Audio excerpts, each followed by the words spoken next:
In 2018, I uploaded this music video of a piece I wrote titled Clouds. Back then, I had made the recording using a software instrument library developed by the Vienna Philharmonic. Virtual instruments are sound collections recorded by real musicians, which are then turned into a set of digital pre-programmed sounds that can be controlled with a computer. This is easily applied with music production software used by songwriters, producers, and composers. And in my case, it makes it possible to use great orchestral sounds when a symphonic orchestra is not available.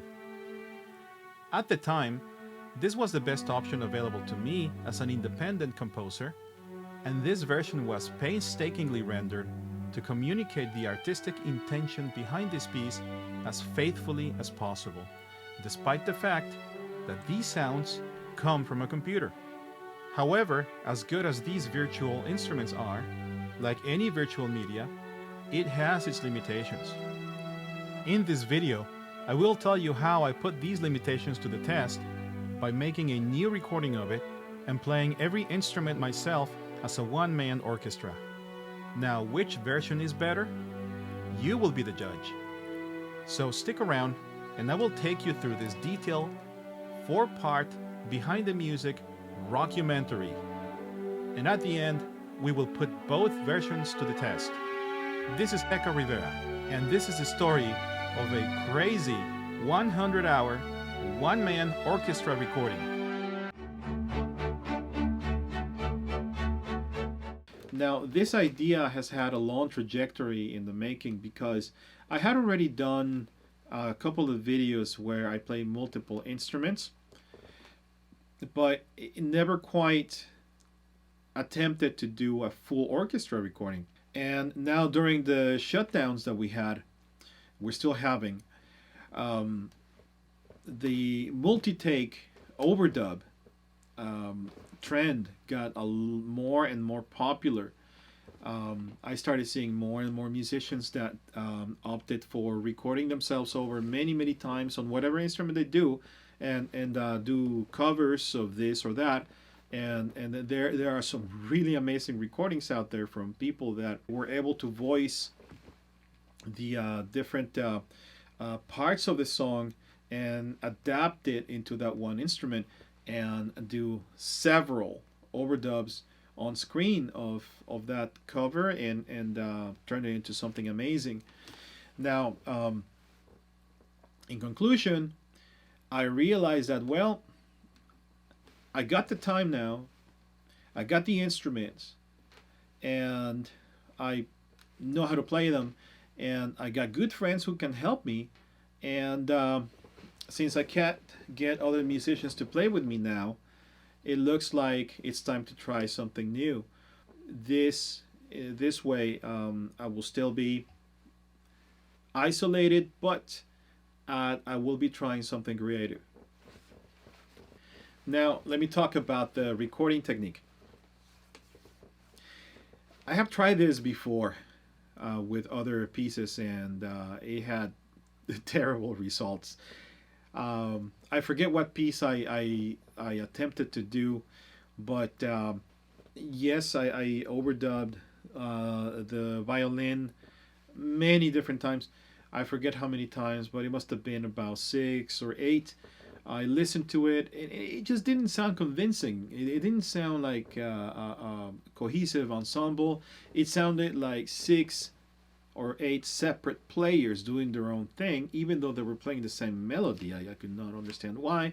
I tried it again later, and my good friend Jerry helped me out, try the same thing at his studio, and just like before, we set up a microphone about, 3 feet on top of the violin, and just went at it and recorded again 8 times, 7 times, I forget, 8 times, and we listened to it, and then again, even in the studio, it didn't really sound like a true orchestral section. So I just kind of gave up on it and tried other things. Besides, at the time I was really busy with work and I just didn't have time to try anything like that, because that is always recording is always very time consuming, as you probably already know. I remember a while back I was talking to Zach and Wesley from Metzler Violins, and some months later I had the same conversation with the guys from Nick Rail Music, with Tyler, Peter, Will, and Manny. Shout out to you guys. Thank you for giving me this idea. I don't think I would have tried this if it wasn't for that. Um, I also want to thank Radu and Dylan for setting up a rental of the double bass that I used for this recording. And I want to thank Angel for filming the footage of the recording. So I'm leaving the links on the description in case you guys want more information. Now, what we discussed in those conversations a while back um, was the fact that when I tried to do that recording, staying in one place, using one microphone, and recording each take with the same placement for both the microphone and myself is the reason why it didn't work. I was recording parts that sounded too alike, and I was not giving the illusion of the acoustic space needed for an orchestra section to be perceived as an orchestra section. So, what they suggested was maybe you need to move the placement of your chair in regards to the microphone each time that you record a new overdub. And that way you are giving the microphone the perception that, or the illusion that you are many different players spaced like they are spaced in an orchestra section. Once you start building the numbers of the overdubs, you're going to hear that within the acoustic space that makes up for the lack of players. If you expand the spread of the chairs around the microphone, you might actually trick the microphone into perceiving it like it's an orchestra once you mix it. So at least in theory. And I figure, well, I got the time, so let's try it. If not, just for research and learning, it would be very valuable simply for that. So so I talked to my friend Jerry from NMG Studios. I'm leaving the link on the description. I want to thank him a lot for his help. He was very helpful and very understanding when I tried to do this crazy project. And he's also quite a gearhead, of course, and we both love recording. So he was very interested also in finding out what would lead, what this would lead to. So now let me tell you about the microphones that we used. We used a condenser mic, roughly at the usual distance where I would place a stereo pair of mics for an orchestral recording. Now, we did not use a stereo pair because of space limitations. If we are supposed to mimic the acoustic space where an orchestra is performing, well, the space needs to be huge if you are going to use a stereo pair, because you want to capture the different areas where the sections are seated, correct? And you need a space this big, but if you only have this much space available, then you can't really get that true stereo effect. So we decided to just go for the single microphone placement and worry about the stereo image in the mix. So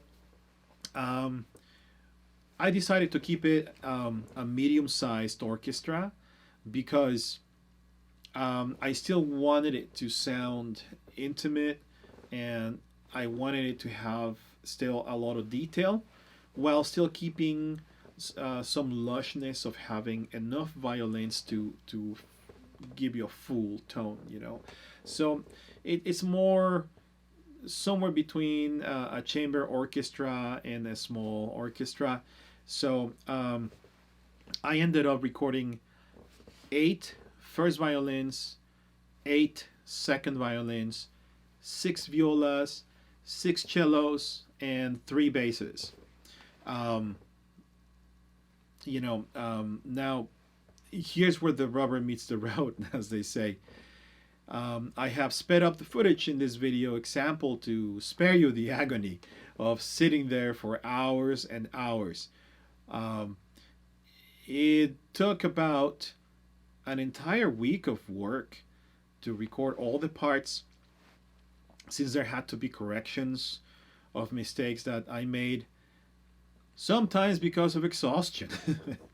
Imagine playing the same melody over and over and over, and then switching chairs, and then it was crazy. Well, you're looking at it, so you get the idea. Now here's the microphone we use for the violins and violas. This is a Sennheiser pencil mic, and for the cellos we used the Neumann TLM 107. I really liked that mic after I saw it 2 NAMM shows ago, and I really liked it because it has a switchable pattern, and it also has the low cut and also a pad. So I tried it on a different recording for the cello, and the cello sounded amazing. So I decided to use that for the cello. More on that later. And for the basses, we used the Warm Audio replica of the U87, which is called WA87. I think that's right. Now the preamps that we used were a Warm Audio Neve replica for the violas, cellos, and basses. And for the violins, for all the violins, I wanted to use a Twinfinity, a Universal Audio Twinfinity 710. That's really nice because it has a knob that you can choose exactly how much solid state amplification or how much tube amplification you want. And in this case, I got it because I wanted to hear those tubes, you know. I thought that the first violins would benefit from the nice detail that tubes are able to bring forth, and but without it being harsh, and there's plenty of high overtones that I wanted to hear. And overall, when I've used tube amp before with violin, it sounded great. So I wanted to try that. Now more on that later.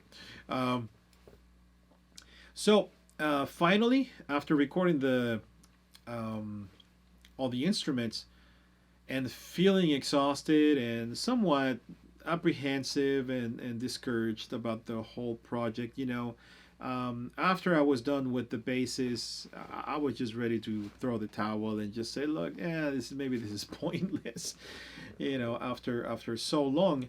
But then we listened to all the parts together, without any EQing or mixing at all or any effects, and actually I was very pleasantly surprised with the result. It was not terrible. So of course, there was room for improvement, but there was potential. It sounded cohesive. It did sound like it could be molded into sounding like a true orchestra with having the right stereo panning, the correct volume balance and all that. Because I was afraid that it would not sound cohesive because there was no conductor.